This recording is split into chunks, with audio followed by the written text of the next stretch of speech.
আমার সাথী শিল্পী বলছেন শাবনুর দেওয়ান আপনাদের নিকটের শিল্পী, কাছের শিল্পী। যদিও কাছের হই তবু এই জায়গার জন্য আমি নতুন, এখানে আর কখনো আমার গান করা হয়নি। পহেলা বৈশাখে গান করেছিলাম আমিরপুর মাতবর বাড়িতে, তো সেখান থেকে এখানে আসা। আমার পরিচয় দোহার থানা কার্তিকপুর মোহাম্মদপুর ইউনিয়নে। যদিও এত কাছাকাছি হয়, দীর্ঘ 14 বছর গান শেখার উদ্দেশ্যে কাটিয়েছি মানিকগঞ্জ। সেজন্য আবারও বলি, আপনারা দোহার নবাবগঞ্জের মানুষ, পাশাপাশি ভুল হলে দেশের মানুষ মনে করে নিজ গুণে ক্ষমা চোখে দেখবেন। আসসালামু আলাইকুম ইয়া রাহমাতুল্লাহি ওয়া বারাকাতুহু। আমার জয়পাড়াতে একজন মহারত্ন বাউল গানের সম্রাট ছিলেন, মালিকের ডাকে সারা দিয়ে আপন দেশে চলে গেছে জনাব পরশালী দেওয়ানাল চিস্তি নিজামি রহমাতুল্লাহ আলাইহি। বাবাজানের পাকমাজারে ভক্তি রাখি। ওনার যিনি গুরু কেবলা ছিলেন, উস্তাদ ছিলেন সাধক রজব আলী দেওয়ান। আপনারা ওনার গান অনেক শুনেছেন, তো সেজন্য সাধক রজব আলী দেওয়ানের রচিত একটি আল্লাহর প্রশংসনীয় কালাম দিয়ে মূল পর্বে চলে যাবে।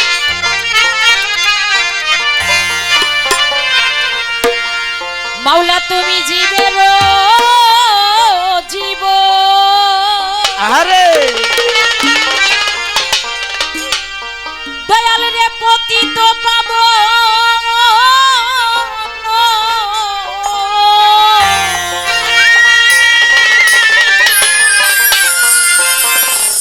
তাই তো শরণ করেছি তোমাকে, তুমি দয়াময় আল্লাহ অসহার সহায়। তাই তো তোমারে ডাকি নিবারে, তুমি দয়াময় অসহায়। তাই তো তোমারে ডাকি নিবারে, তুমি দয়াময় অসহায় সহায়। তাই তো তোমারে ডাকি নিবারে, তুমি দয়াময়।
নবী বন্দি জগৎ হাতে মা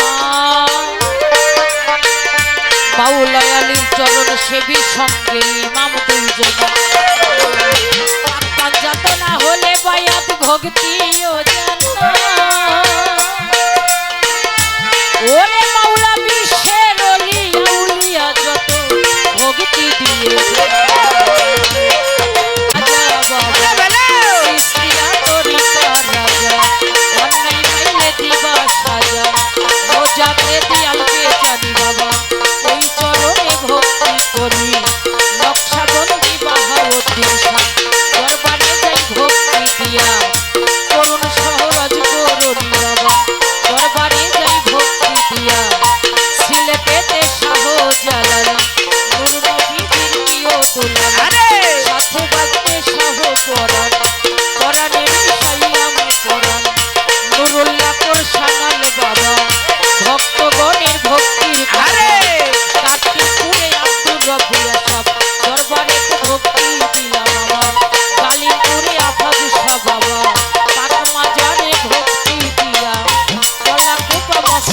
বাবা তুমি আমায় দেখা দিবা মিরপুরেতে শাহ আলী বাবা পাকমাজারে ভক্তি করি চিটাগাঙ্গে মাইজবান্ডারি হাত যেন ফিরে না খালি সুরেশ্বরী পাক দরবারে আমি ভক্তি জানাই নত শিরে 18 শীতে হাসমত বাবা চরণ ধুলি আমায় দেবা চন্দ্রপুরী কামরুল শাহ বাবা পাকমাজারে ভক্তি দিয়া যে দরবারে হইলাম হাজির দরবারেতে নোয়াইলাম সুর গান কমিটি আছেন যারা প্রেমের ভক্তি নানা প্রণারা রাজা সরে আছেন যত ভক্তি করি হইয়া নত সাথী শিল্পী আছেন যিনি আমায় সালাম দিলেন তিনি তাহার সালাম গ্রহণ করে